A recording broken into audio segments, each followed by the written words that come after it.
বললাম যে শহরে গালি আমাদের দেন, ওটা আমাদের হয়ে গেছে। মানে ডাইরেক্ট অথবা ইনডাইরেক্ট যেন খুঁচাটা আমার দিকে আসতেছে আমার মনে হচ্ছে আর কি। এর জন্য আমি ধন্যবাদ দিলাম যে আসলে আমরা এগুলো নেওয়ার জন্য প্রস্তুতি থাকি। ওই যে একটা কথা বলে না যে জন্মই আমাদের আজন্ম পাপ। আমরা পুলিশের চাকরি করি, আমি জানি সবকিছুতে ভালো হইলেও পুলিশের গালি দেবে মানুষ, খারাপ হইলেও গালি দেবে। এটা নেওয়ার মতো মানসিক অবস্থা আমরা নিয়েই আসি, এখানেও আসছি।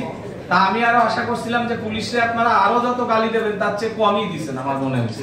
এর জন্য ধন্যবাদ। বললাম যে শহরে গালি আমাদের দেন, ওটা আমাদের হয়ে গেছে, কিন্তু সবাই এগুলো মাথায় নেয়। ফুটপাত উচ্ছেদ হোক, রাস্তাগুলো ভালো হয় না, কতদিন লাগে আমি জানি না। এই যে এখান থেকে চাষারা যাওয়ার পথে মসজিদের সামনে ওইটুক ভাঙা রাস্তার জন্য আমার গাড়িও যেতে পারে না, সর্বোচ্চ মনে হয় 20-50 হাজার। এইটুক রাস্তা আপনারা কেন করেন না আমাকে একটু বলেন তো দেখি।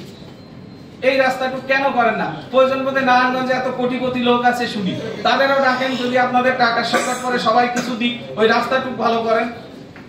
রাস্তা ভালো হয় না তাই নিয়ে কেউ কথা বলেন না, সবাই পুলিশে দোষ দিতে থাকেন। সমস্ত রাস্তাঘাট গুলো ভাঙাচুরা, রাস্তাতে যখনই একটা গাড়ি একটু স্লো হবে তখন পিছের গাড়িগুলো অটোমেটিক স্লো হবে, যানজট লাগবে। রাস্তাগুলো একটাও ভালো নেই, ভাঙাচুরা রাস্তা।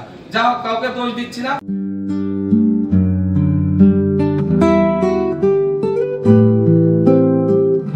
সবাই মিলে কাজ করি, আপনি রাস্তা ভালো করেন, সিটি কর্পোরেশন সহ সবাই মিলে ফুটপাতে আমার পুলিশ যত লাগে ওই উচ্ছেদ করতে আমরা থাকি।